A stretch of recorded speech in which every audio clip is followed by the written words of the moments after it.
माझे जगद्गुरु तुकोबारायांचे वडील बोल्लोबा पंत, ज्यांचं देहावसान झालं, माझ्या वडिलांची मिरासी गा देवा, तुझी चरण सेवा पांडुरंगा.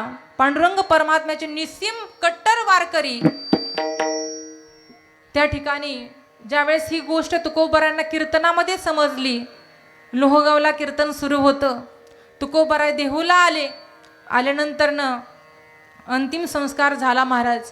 परंतु वाटलं आपल्या वडिलांनी आयुष्य या वारकरी संप्रदायामध्ये घालवलं, कमीत कमी यांच्या दशक्रिया विधी पंढरपूरच्या वाळवंटामध्ये व्हावा. गेल्यानंतर त्या ठिकाणी पिंडदानाचा विधी समर्पित केला, परंतु काकस्पर्श होईना. आल्यानंतर पंढरपूरला पिंडदानाचा विधी झाला. काकस्पर्श महत्वाचा असतो. संत मायबापांनी ही सेवा केली, देवांनी केली, आपल्यासारख्याच काय घेऊन बसला माऊली. काकस्पर्श होईना. सर्वांनी दर्शन घेतलं, प्रार्थना केली, विनवणी केली, तरी देखील निरर्थक ठरलं.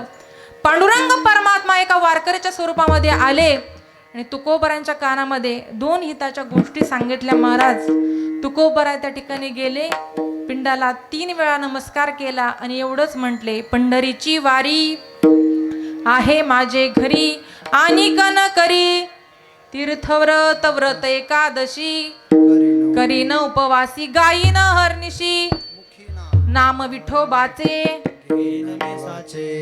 बीज कल्पांतीचे. तुका म्हणे इथून पुढं बाबा तुमची जी परंपरेपासून आलेली जी वारी आहे ना, ती कधीच खंडित होणार नाही.